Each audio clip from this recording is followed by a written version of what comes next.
With the blood of the Terror, Maximilien Robespierre has rescued the revolution. An invigorated army is repelling attacks at the border, and internal dissent has been all but quashed.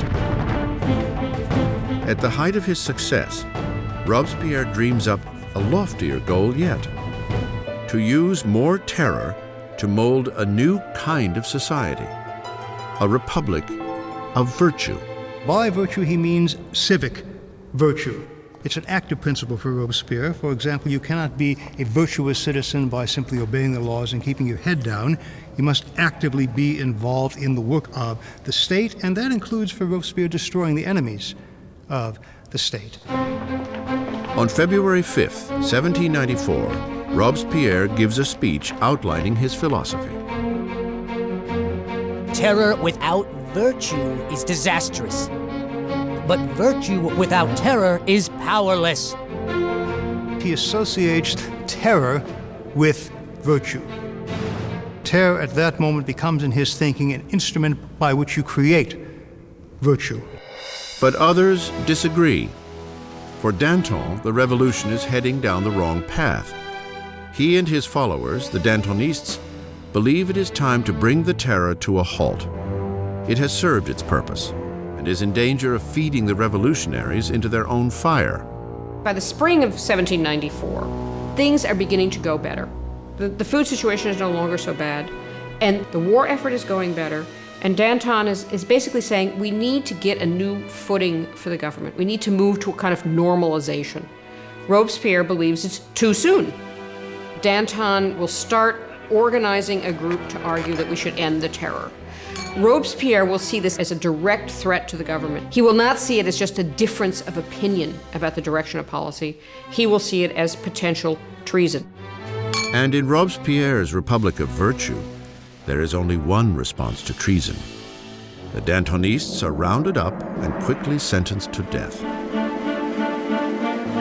Robespierre has sent thousands to the scaffold, but is uneasy with the blood of execution. He will not attend the beheadings of his former friends and allies. As he steps up to the blade, Danton shouts, "My only regret is that I'm going before that rat, Robespierre."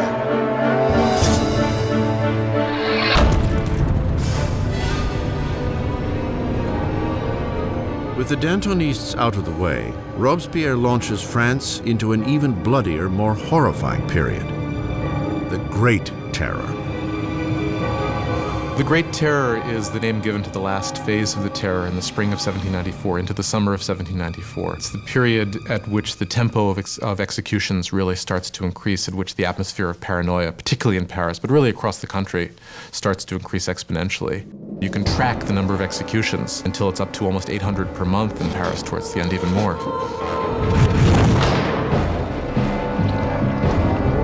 Paris's executioner is busier than ever. But on June 6, 1794, the roll of the carts comes to a halt. The guillotine hangs silent. Robespierre has declared a new religious holiday: the Festival of the Supreme Being. He wants to replace the old Catholic god with a new one: the goddess of reason. One thing about Robespierre is that he never supported these atheist policies. He believed that people needed a divinity to believe in. And he helped sponsor this cult that was called the Cult of the Supreme Being, with this extraordinary tableau in Paris in, I believe it was June of 1794, which had choirs of people dressed in white singing. You had this kind of papier-mâché mountain that was built in the center of Paris. And then at the critical moment of the ceremony, you had Robespierre himself sort of emerging on the top of this mountain, clad in a toga, and marching down. And I think at this moment, a lot of people felt, all right, who does he really think he is? Does he think he's God here? Does he think he's the king? As the Great Terror spirals on, Robespierre's colleagues see the Festival of the Supreme Being as his departure from the realm of reality. There are those who think that Robespierre really has reached so extreme and so unreasonable a position that he can't turn back, that his fanaticism has somehow overtaken him, and there are those who think he's just gone nuts. Once again, Robespierre's suspicions turn to those closest at hand. On June 27th, now the 9th of Thermidor, He appears before the convention and delivers a speech of threats. It is the last speech he will ever give. Robespierre makes a tactical error. He comes in and announces that he has a new list of enemies of the Republic, but he won't give the list. Therefore, everyone is afraid they might be on the list, and when he comes back the next day to give the list, he is arrested before he can speak. An unexpected chorus of voices shouts Robespierre down. He is stunned into silence. The deputies declare him an outlaw and immediately remove him from the convention. Robespierre and several of his associates are taken to City Hall, where they remain under watch for the night. Shots ring out in the early morning. Guards race to the second floor. They fling the doors open to a grisly scene. One of Robespierre's allies has thrown himself from the window. Another has taken a pistol to his head. And Robespierre is found semi-conscious with a bullet wound to the face, his jaw shattered from an apparent suicide attempt. Robespierre spends his last hours on the table of the Committee of Public Safety, in the very room where he had piloted the terror to its hideously bloody peak. As he is ridiculed and insulted by his former colleagues, Robespierre is unable to respond. The Grand Master of Oratory has been silenced. In the conciergerie where the last Queen of France had preceded him, Robespierre is prepared for the national razor. His cellmate, the revolutionary Saint-Just, points to a painting of the rights of man and declares, "At least we did that."